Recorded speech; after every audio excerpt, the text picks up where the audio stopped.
Apakah mungkin di beranda sebuah surau ada kendi yang airnya selalu penuh meski tidak ada orang yang tinggal di sana?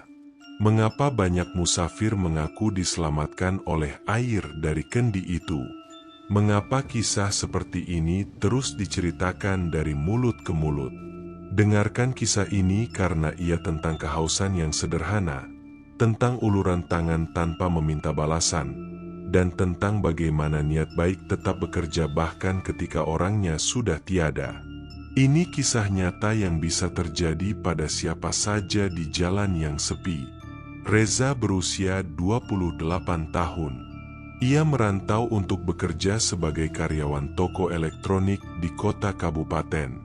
Hari itu ia pulang dari perjalanan tugas menggunakan motor bebek pinjaman. Bekal minumnya habis di tengah rute antar kecamatan yang panjang.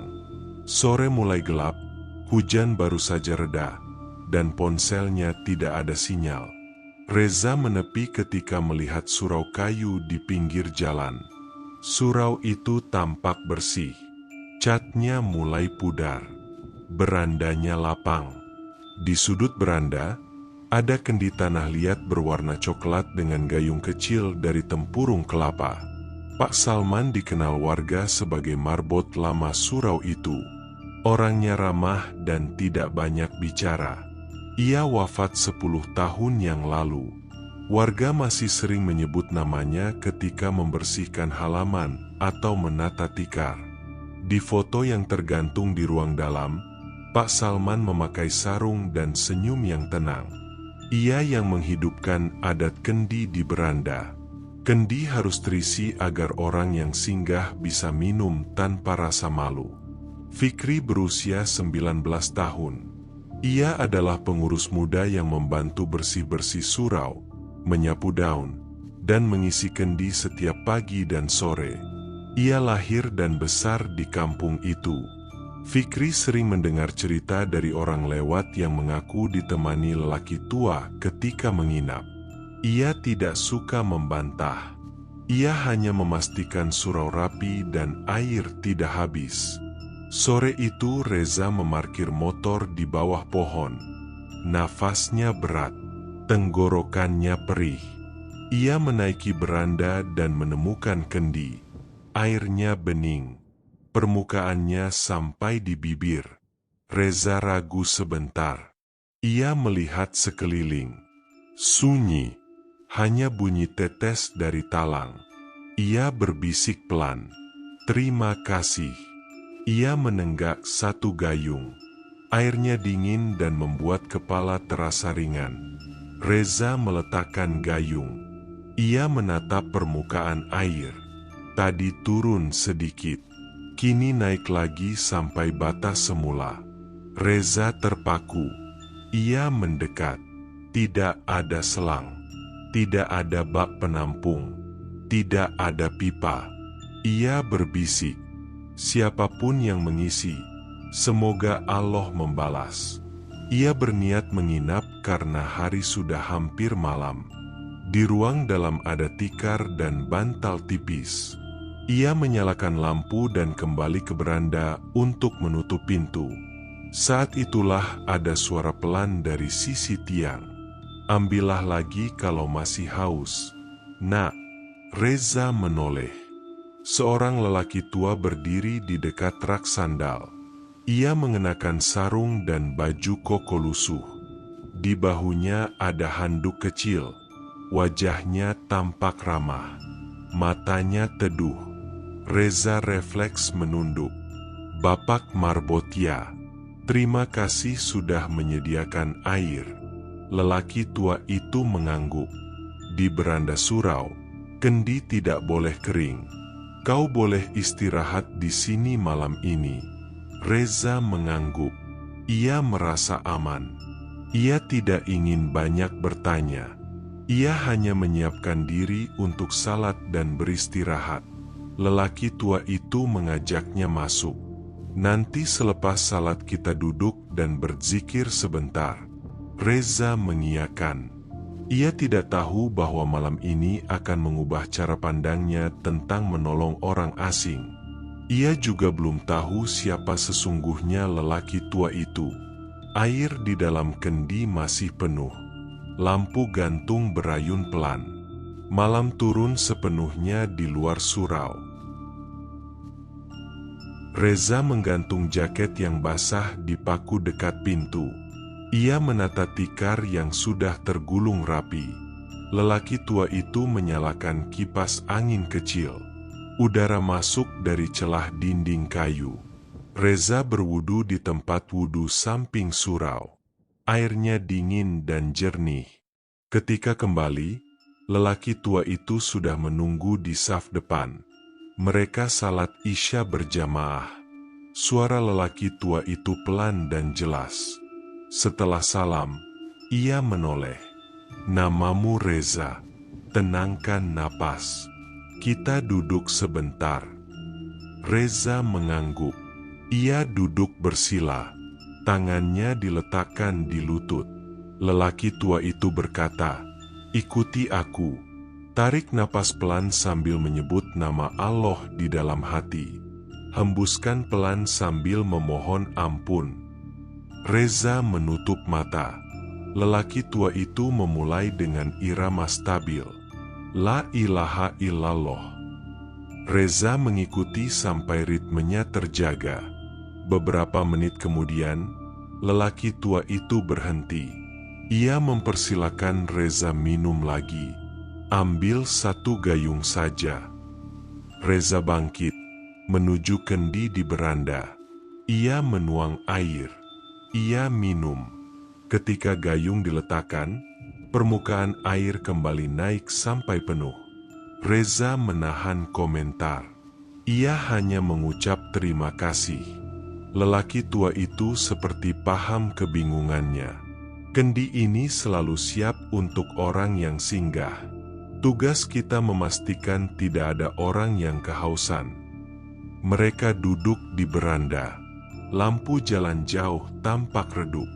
Hujan tidak turun lagi. Hanya bunyi tetes dari talang tersisa. Lelaki tua itu bertanya pelan, "Kau dari mana?" Reza bercerita jujur.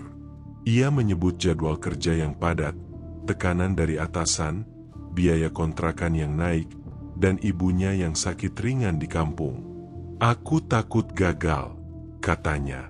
Lelaki tua itu mendengar tanpa memotong. "Semua orang pernah takut," katanya. "Yang penting tidak berhenti berbuat baik. Saat kelelahan, ingat nafasmu sendiri. Itu cara Allah mengingatkan." Reza mengangguk. Ia menatap wajah lelaki tua itu. Keriputnya jelas. Alisnya putih tipis. Baju koko lusuh. Ada bau kapur barus yang lembut. Reza bertanya sopan, "Bapak tinggal dekat sini?" Lelaki tua itu tersenyum. "Aku menjaga surau ini sejak lama. Warga sudah tahu. Mereka datang pagi dan sore untuk mengisi kendi. Malam ada kalanya sepi. Tapi musafir sering muncul tanpa rencana." Obrolan mereka berlanjut. Lelaki tua itu menjelaskan adat di kampung. Dulu setiap rumah menaruh kendi di beranda. Orang asing bisa minum tanpa basa-basi. Tidak ada syarat. Tidak ada pertanyaan. Orang lewat cukup ucapkan bismillah. Reza mendengar dan merasa hangat. Ia berkata lirih, "Kalau semua orang melakukan ini, banyak masalah bisa ringan." Lelaki tua itu mengangguk. Kebaikan kecil tidak menunggu kaya. Kebaikan kecil tidak menunggu ramai. Lampu gantung berayun pelan. Jam dinding menunjukkan mendekati tengah malam. Reza menguap. Lelaki tua itu berdiri. "Istirahatlah. Sebelum tidur, ulangi wirid 10 kali. Besok pagi kau lanjut jalan." Reza mematuhi. Ia masuk, mematikan lampu ruang dalam, menyisakan lampu teras. Ia berbaring di tikar. Nafasnya mulai stabil. Sekitar tengah malam Reza terbangun. Ia tidak tahu sebabnya. Dari beranda terdengar suara pelan seperti orang membaca zikir. Reza bangkit.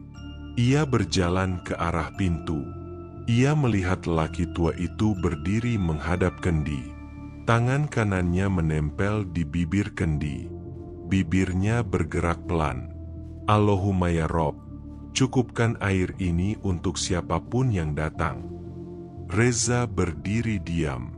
Ia tidak ingin mengganggu. Saat itu terdengar bunyi halus seperti air dituangkan. Reza menoleh ke kanan dan kiri. Tidak ada ember.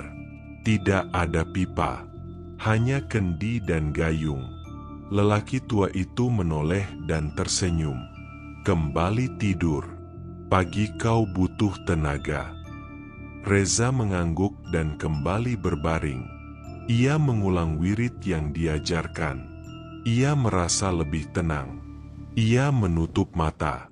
Beberapa menit menjelang tidur, ia teringat pada foto marbot yang dilihat sekilas saat masuk maghrib tadi. Foto seorang lelaki tua dengan senyum yang sama. Reza menepis pikiran itu. Ia berkata dalam hati, besok pagi aku ucapkan terima kasih dengan benar.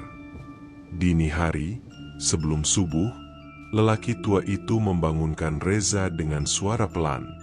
Bangun. Waktu subuh. Reza berwudu. Mereka salat. Setelah zikir, lelaki tua itu memberi nasihat singkat. Jaga salat. Jaga niat. Kalau kau punya rumah nanti, letakkan kendi di depan. Tidak perlu besar. Cukup ada air untuk orang lewat. Kalau tidak bisa, cukupkan dengan sikap yang tidak menyulitkan orang lain. Reza menunduk. Insya Allah. Lelaki tua itu menepuk bahu Reza. Allah melihat usaha, bukan hasil yang belum terjadi. Matahari belum muncul. Reza membereskan barang. Ia memakai jaket yang sudah kering. Ia menyiapkan motor. Lelaki tua itu berdiri di beranda. Kalau sempat, mampirlah lagi. Reza mengangguk. Terima kasih untuk air dan ajaran. Lelaki tua itu menjawab, terima kasih sudah singgah. Doakan orang yang dulu menjaga tempat ini. Reza menatap kendi sekali lagi. Airnya tetap penuh. Ia membungkuk menghormati lelaki tua itu. Ia turun dari beranda. Ia menstarter motor pelan. Ia tidak langsung pergi. Ia ingin melihat surau dari jalan, lalu mengucap terima kasih sekali lagi. Ia menoleh. Beranda tampak sepi. Kendi tetap di tempatnya. Reza menyimpan pertanyaan itu di dada. Ia memilih fokus pada perjalanan paginya. Subuh selesai. Udara di surau terasa bersih. Reza duduk di beranda sambil mengeringkan sepatu. Ia mengemas botol kosong dan berniat mengambil sedikit air dari kendi sebagai bekal. Ia ingin berpamitan dengan lelaki tua yang menemaninya sejak malam, namun ruang dalam sepi. Reza menulis pesan singkat di kertas. Terima kasih. Semoga Allah membalas. Ia letakkan di dekat rak sandal. Bunyi langkah terdengar di halaman. Seorang pemuda berpeci datang membawa sapu dan jeriken kecil. Ia salam. Assalamualaikum. Reza berdiri. Waalaikumsalam. Pemuda itu memperkenalkan diri. Saya Fikri, pengurus yang membantu bersih-bersih. Reza menjabat tangan. Saya Reza. Tadi malam saya menginap. Terima kasih sudah menjaga tempat ini. Fikri mulai menyapu beranda. Silakan ambil air dari kendi. Itu memang untuk orang yang singgah. Reza mengisi botol. Ia bertanya pelan. Tadi malam ada seorang bapak menemani. Orangnya bersarung, bawa handuk kecil di bahu. Suaranya tenang. Ia mengajar wirid. Fikri menghentikan sapu sejenak. Seperti apa wajahnya? Reza menyebutkan ciri. Alis putih tipis. Senyum tenang. Baju koko lusuh. Fikri diam sebentar. Banyak orang menceritakan hal seperti itu. Katanya, memilih kata dengan hati-hati. Mereka singgah di malam sepi lalu merasa ditemani orang tua. Reza menatap dalam surau. Kalau bisa, saya ingin berterima kasih langsung. Fikri menunjuk ruang utama. Masuk sebentar. Ada foto marbot lama yang dipasang warga. Mereka melangkah ke dalam. Di dinding kayu tergantung bingkai sederhana. Foto seorang lelaki tua bersarung dengan senyum yang sama. Reza berdiri kaku. Napasnya tertahan. Ini orangnya, ucapnya pelan. Fikri menatap foto itu. Beliau yang memperkenalkan adat kendi di beranda di kampung ini. Orang lewat tidak perlu meminta. Air harus ada. Reza mengangguk. Semalam beliau bilang, jangan biarkan orang kehausan di depan rumah ibadah. Fikri melanjutkan, di sini kami mengisi kendi setiap pagi dan sore. Sumbernya mata air kecil di kebun warga. Kalau musim kering, kami gotong dari sumur dekat lapangan. Warga setuju bahwa air di beranda adalah cara sederhana menolong orang. Reza menyentuh bagian bawah bingkai. Saya tidak akan lupa. Fikri tersenyum. Bawa air itu. Kalau kau punya rumah nanti, sediakan juga. Tidak perlu besar. Yang penting niatnya jelas. Menolong tanpa menunggu imbalan. Reza mengulang nasihat lelaki tua. Jaga salat. Jaga niat. Fikri mengiyakan. Kalau lelah, duduk sebentar dan sebut nama Allah. Itu yang diajarkan orang tua di sini. Mereka kembali ke beranda. Fikri menuang sisa air jeriken ke dalam kendi. Permukaan air tidak berubah, tetap penuh sampai bibir. Fikri memiringkan jeriken dan memastikan tidak ada yang tumpah. Penuh terus, gumamnya pelan. Reza memperhatikan. Tidak ada pipa, tidak ada keran. Hanya kendi tanah liat dan gayung tempurung. Ia menelan ludah dan berkata jujur, tadi malam aku mendengar suara seperti air dituangkan, padahal tidak ada orang lain. Fikri menatap Reza, lalu menjawab dengan nada datar, yang penting orang yang datang tidak kehabisan air. Reza duduk. Ia menyalakan ponsel yang akhirnya mendapatkan sinyal. Ada pesan dari ibunya. Isinya menanyakan kabar. Reza membalas singkat. Sudah di surau. Sehat. Akan lanjut jalan setelah matahari naik. Ia mematikan ponsel lagi. Aku ingin titip sedikit uang untuk listrik, katanya. Fikri menggeleng. Tidak perlu. Kalau ingin membalas, cukup doakan marbot yang menjaga tempat ini. Lalu teruskan adat kendi ketika kau mampu. Moral itu masuk ke kepala Reza sebagai aturan yang jelas. Menolong harus mudah. Air harus tersedia. Tamu harus dihormati. Ia menyimpan botol ke dalam tas. Ia merapikan jaket. Ia melangkah ke ruang utama sekali lagi, menatap foto di dinding. Terima kasih. Ucapnya pelan. Udara terasa diam. Tidak ada angin. Namun Reza merasa keputusan untuk membawa pulang kebiasaan sederhana ini sudah tetap. Fikri menawarkan sarapan sederhana. Nasi bungkus dan teh hangat. Reza menerimanya dengan syukur. Mereka makan di beranda sambil melihat jalan kampung yang mulai hidup. Beberapa orang lewat menuju kebun. Ada anak sekolah berjalan berdua. Semua berlangsung biasa. Kendi tetap penuh. Gayung terletak di atas penutupnya. Sebelum berpisah, Fikri menyalami Reza. Hati-hati di jalan. Kalau lewat sini lagi, singgah. Reza mengangguk. Aku tidak akan lupa. Ia memasang helm dan menuntun motor ke arah jalan. Ia menoleh sekali lagi ke arah foto di ruang dalam yang terlihat dari pintu. Wajah di foto itu sama dengan wajah lelaki tua semalam. Reza memegang botol air di saku jaket. Ia menahan diri untuk tidak menarik kesimpulan cepat.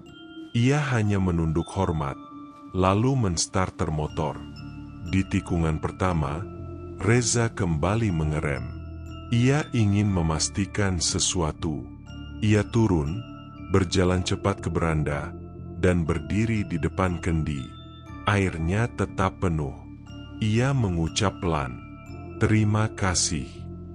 Setelah itu, ia benar-benar berangkat. Fikri berdiri di tepi halaman, memperhatikan sampai motor menghilang di balik kebun. Di beranda, kendi tetap bening dan utuh. Suasana pagi terasa wajar, namun ada satu tanda yang tinggal di kepala Reza. Wajah di foto itu dan suara semalam adalah satu orang. Reza menuruni jalan kampung dengan kepala yang lebih ringan. Botol berisi air dari kendi ia letakkan di saku jaket. Di persimpangan pertama, ia berhenti karena melihat seorang ibu memapah anak remaja yang kelelahan. Wajah keduanya pucat. Reza menepikan motor. Ia menunjuk arah naik. Di atas ada surau. Air di kendinya bisa diminum. Ibu itu mengangguk cepat. "Terima kasih." Reza membantu mengantar sampai halaman. Ia melihat dari jauh saat sang anak meneguk air dengan rakus namun sopan. Gayung kembali diletakkan. Permukaan air tetap sampai bibir. Reza menautkan helm dan melanjutkan perjalanan. Siang menjelang. Reza tiba di kota kabupaten dan langsung ke kos. Halaman kos sempit namun ada ruang kecil di dekat pagar. Sore itu juga ia membeli kendi tanah liat murah di pasar. Ia membersihkan kendi, mengisi air galon, kemudian menaruh kertas sederhana di sampingnya. "Silakan minum." Tetangga kos menatap heran. Ada yang menertawakan ide itu pelan. Reza hanya tersenyum. Ia ingat kalimat lelaki tua di surau. Kebaikan kecil tidak menunggu ramai. Malam pertama, seorang kurir paket berhenti. Ia basah oleh gerimis. Kurir itu menatap Reza dengan ragu. Reza berkata singkat, "Minum saja." Kurir itu meneguk air, mengucap terima kasih, lalu berlalu lebih tenang. Hari berganti minggu. Kendi di depan kos mulai dikenal. Sopir ojek, petugas kebersihan, juga pedagang sayur sering menepi. Ada yang hanya membasahi bibir, ada yang mengisi botol kecil. Reza memperhatikan satu hal yang sederhana. Ia tidak perlu banyak bicara. Ia hanya memastikan air ada di tempatnya. Sering ia teringat beranda surau dan foto marbot yang tenang. Di sela waktu, Reza menghubungi ibunya. Ia bercerita tentang satu kebiasaan baru. Ibunya menanggapi pelan dan jelas. "Lanjutkan kalau itu membuatmu lebih tenang. Berbuat baik tidak pernah salah." Beberapa bulan kemudian, Reza melewati rute yang sama untuk tugas kerja. Di jam sore, langit kembali abu. Ia sengaja menepi di surau yang dulu. Halaman tampak bersih. Fikri menyapu beranda. Reza memarkir motor dan menyalami Fikri. Kendi ada di sudut, tetap penuh sampai bibir. Reza menyerahkan beberapa galon air yang ia beli dari warung bawah sebagai sumbangan kecil. Fikri mengucap terima kasih dan menunjukkan ruang dalam. Foto marbot masih tergantung. Warga menambahkan bingkai yang lebih kokoh agar tidak cepat lapuk. Reza menatap foto itu tanpa bicara. Wajah yang sama, senyum yang sama. Menjelang maghrib, seorang musafir datang dengan langkah gontai. Ranselnya basah. Ia mengangguk sopan dan langsung menuju Kendi. Ia meneguk dan duduk sebentar seperti orang yang baru mendapat kekuatan. Reza memperhatikan dari beranda. Musafir itu berucap lirih. Airnya selalu penuh ya?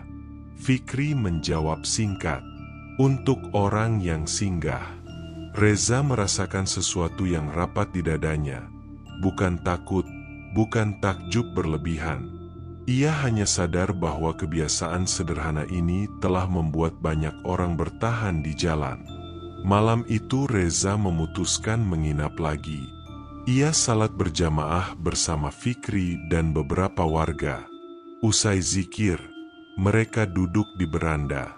Fikri menceritakan kabar kampung. Anak-anak mengaji lebih teratur. Kendi tetap dijaga bersama.